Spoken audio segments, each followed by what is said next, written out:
Here's another late development, and this news keeps coming in as we're talking here.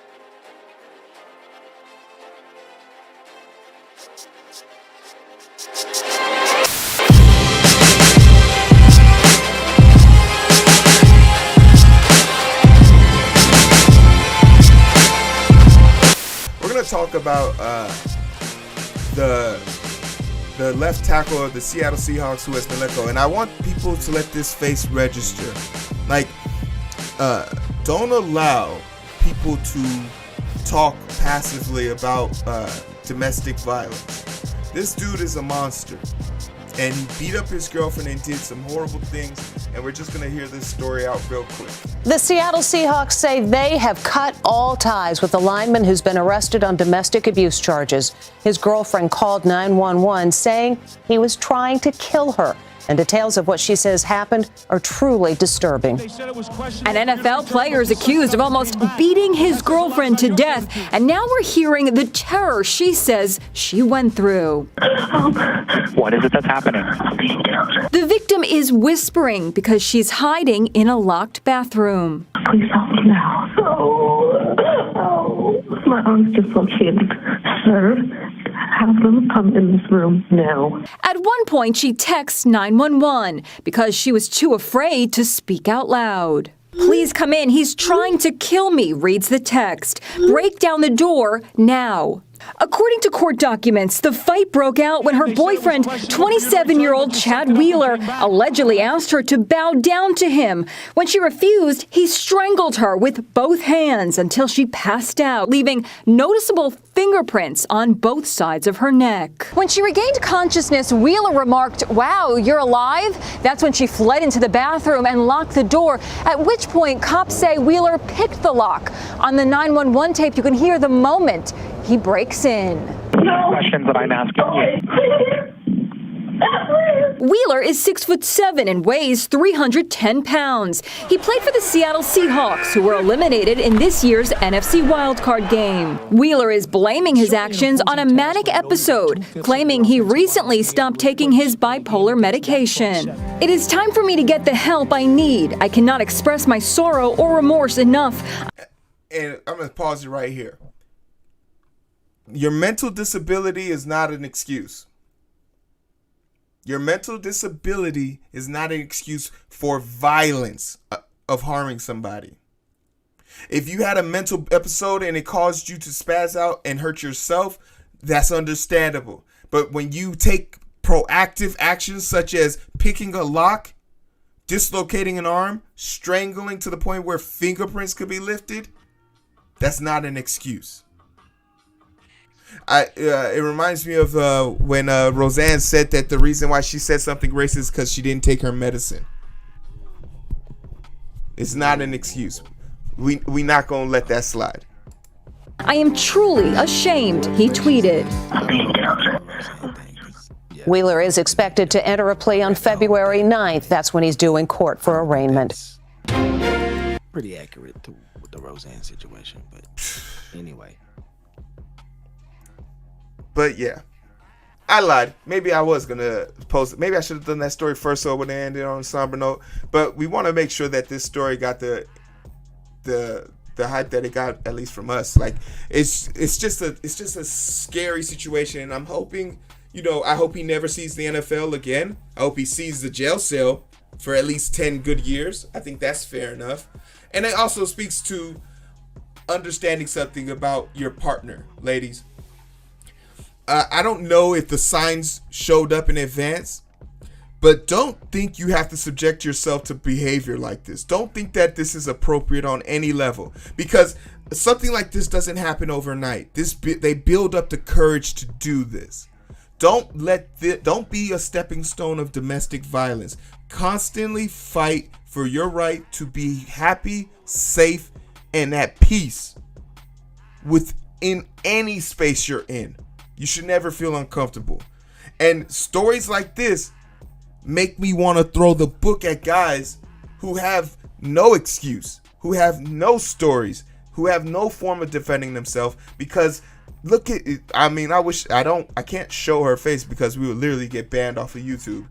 But check out her face. She's not even recognizable anymore. So Probably because she didn't have makeup or that hair hat on either, you know. But her face was extremely disfigured. I mean, it was no bueno. It was no bueno. I don't condone violence from anybody for any reason unless it's to life or death. And again, unfortunately, ladies, gentlemen, everybody, you need to know how to defend yourself. If you don't know who you're with, and I get it, you're, at least from the picture, I can't assume anything. You were attractive enough to be with a footballer, a guy who's been getting hit in the head, running 25 miles an hour and colliding into another human being since probably the age of 10 or 12. They're not normal people. One of the only normal footballers I know is this guy that I'm on the screen with. And why? Because he retired from getting shots to the head unnecessarily. And usually he was the one doling out punishment, you know, which has been his MO his whole life. Heero's a bully, but he'll never admit that. Well, maybe he will. But no, seriously, you have to be careful. You got to have a set of criteria by which you judge people, including their mental stability, how they're going to react, how they're going to react in any given situation. And again, I need you to have a blade and know how to use it. I need you to have pepper spray. I need you to have something to incapacitate or at least create enough of a frenzy, a disruption to be able to get yourself out of harm's way and into a safe place. And again, not relying on calling the popos, because when you needed them, they were taking a sweet time. Now, if the situation was different, they would have been there in less than 6 minutes. I'm just saying. So you need to learn how to take care of yourself, people. Take care of yourself. Protect yourself. But anyway, that's all I got to say about that. now, hey, that was the story. That was our segment. Who do you think is going to win the Super Bowl tomorrow or whenever the fuck it comes out or this video comes out? Sunday. If you're not picking the Chiefs, you're a loser. Tell us why you're okay with being a loser, and we'll make fun of you. Because I want to see Tom. I mean, I've already seen Tom Brady go to his 10th Super Bowl. It's unprecedented. If anybody has a GOAT argument at this point, I'm telling you, listen, just to go self-delete at this point. Yeah, and then this will be his 7th Super Bowl victory. Honestly, if I was him and I won the Super Bowl, I'd have to retire. Listen, I got 4 on one hand, 3 on the other. Or he could just stay and try to be like Bill Russell and get 11. But I mean, I don't get that. Bah. Shout out to Nafi in the comment section. So he absolutely is the GOAT, and I dare anybody to give me a reason as to why he's not. Everybody complained for 20 years that he was a system quarterback. He would never be successful without Belichick, and Belichick's the reason all why I'm saying winning. is Belichick is at all home I'm saying watching his former quarterback. All I'm saying is go to the Super Bowl. Tom Brady's my bitch, and I sacked him, and I stole 2 Super Bowl rings with him with my team. I own 1, but they stole the other 2 without me. So I don't fear no goddamn Tom Brady. I'm one of few people who can say that I do not fear Tom Brady. All right, we got last segment, you guys. We're gonna be happier in this segment. All right, let's just shake it off. No more gloom and doom. Just shake it off real quick. All right, it's okay. Actually, we have one more gloom story, but we are talking about sports, but it's sports related. But we wanted this person to get a little bit of airtime because he doesn't deserve to walk freely. And ESPN is a bunch of cowards who won't talk about these important factors, but will placate bullshit like Black Lives Matter, but won't talk about this story.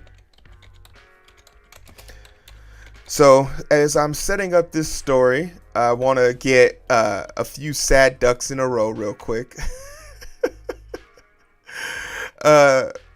And before we get into the heavy one, Rockets.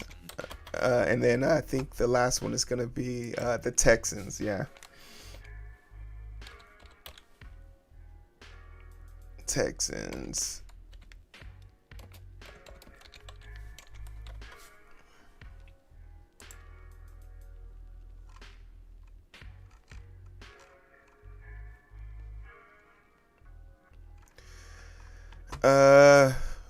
What's the Houston Texans dudes quarterback trade? Deshaun Watson? Yeah, Watson. Deshaun Watson trade. Deshaun Watson, he's done with Houston. Houston, we have a problem. Seriously. JJ Swat wants out. Deshaun Watson wants out. And I don't think I don't see any issue with it. I honestly think it's a terrible franchise. It's a terrible owner.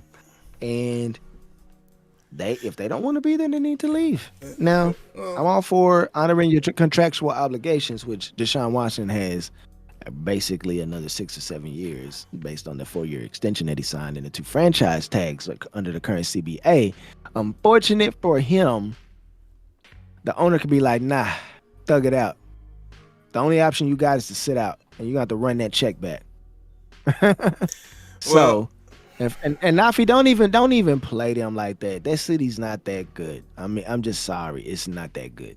The zoning there is atrocious. I mean, you got a strip club next to a liquor store next to a school. Like, that's just not what it is. Anyway, I digress. But yeah, man, they're having a real hard time there. And I believe the majority of the locker room, I would say at this point, is divided because a lot of people are rocking with Deshaun, and a lot of people are like, Shawnee. So they, I'm just saying, like, they definitely need to change their Cal McNair is a terrible owner, and this is again why they're not doing that well. I mean, they literally had great drafts. They had great players there. They had Honey Badger there for a year. They had JJ Swat. They had Jadeveon Clowney. They had D Hop. They had Deshaun Watson. They got Will Fuller. They were putting a squad together. You know what these fools do? They let Bill O'Brien be the general manager. Bill O'Brien is a loser. He's a freaking loser. And they were trying to get their Bill Belichick on, let him be the coach and the general manager. And he literally drafted all these players, ran the salary cap up. These people this team's cash poor, and they've traded away a bunch of first round picks. What are they doing? Literally, what are they doing? Well, so let's dive into it. Houston is literally the worst state. Texas is the worst state right now for sports, and Houston is the center of that. And the reason is because literally they can't hang on to franchises. All 3 of the major franchises are struggling right now. That being baseball, basketball, the Astros. Yeah, the cheaters. Astros are cheaters. Like we have one for everyone here. Astros are a bunch of cheaters, as you can see here. Houston, literally, the Rockets have been trashed. They lost their 2 greatest weapons and assets. They've managed to win a game. I don't know how. And then the football team is just tragic. So I think if we're starting the year off, normally, I like to be really optimistic about the state, but I just didn't see Texas being in a situation like this. Do you think Houston, specifically being a 3-sport holding team, can turn this year around for themselves? Like, what do you think is possible? Oh, they can take L's all season. The Rockets doing good. They got a washed up Boogie Cousins. They got Vic Oladipo. They got E Gordon. They still got Pat there. They still got what's my man's name? I see his face. It's eluding me right now. John Wall. So, yeah, man, they got some players. I think they could get some continuity and be decent out there, but decent is it. I mean, you just had the ticker up. They had 4 W's up there just in the one little splash you put up on the stream. So I'm saying they got a decent shot. Are they a playoff team in the West? I don't think so, but I could be wrong. I mean, they're like maybe an 8th seed at the most, 10th seed probably. out of 15 teams. I mean, I'm just saying, like, I don't think they're gonna do anything this year. The Astros, I mean, their legacy's kind of tarnished for the previous decade. I mean, they got a long road to hoe, and I don't think they're gonna be as successful as they think they are. So Houston definitely has a problem. They got a huge sports problem amongst other things. And I'm so happy to see it because I'm born and raised here in Dallas. I hope the worst happens to the Houston team and only the Houston teams and my Star Rangers and my Mavs and even my Cowboys can get some freaking dubs out here. You know the Cowboys aren't getting any dubs, so just slow down with that one. Yeah, Okay? it's wishful thinking. It's okay. It's wishful thinking. We good. You know what? And the thing about it, if in Houston, like what we call Houston, Houston has a problem because I remember you were there, right, when they were experiencing the oil spill, right? So they have a flooding issue, the infrastructure issue. It just didn't sound like a fun place for sporting events to take place. I personally hate Houston because I've driven down there before, and when I was down there, I just remember that the roads were so congested for no reason. It was just a Thursday afternoon. Like, it was like, why are there people on the road right now? Nothing's going on. So I personally, I hope the best for Houston. Hopefully you can turn it around. I could care less if you turn it around. Bears all day, Chicago every day. Bear down. But the thing that we really want to just express there, and I know you guys are probably thinking like, oh, we want to, what about our Super Bowl picks? That was on the last episode. We're not double dipping, all right? Go watch the last episode. Balls out. But to close out this chapter, end this segment of Balls Out. But Heero's already told you, man, thanks for coming in here and rocking with us and be looking for us later on this week to get on and see what's going on in these here markets. And if, like I said, if you got any other topics you want to talk about, please go ahead. We love that. We welcome the suggestions, the comments, the feedback, and so we can grow and give you guys what it is you come here to see. And Heero, what else you got? I got you guys. Take care of yourself. Put on your goddamn mask, and we'll catch you later. Slow it down and we can catch the vibe. But it's so hard to find through the daily grind. Been working overtime. And I'm sleep deprived, shorty on my line and we fuss and fight. Seems like every night, don't care who's wrong or right. I hope the end is sight. Slow it down and we can catch the vibes.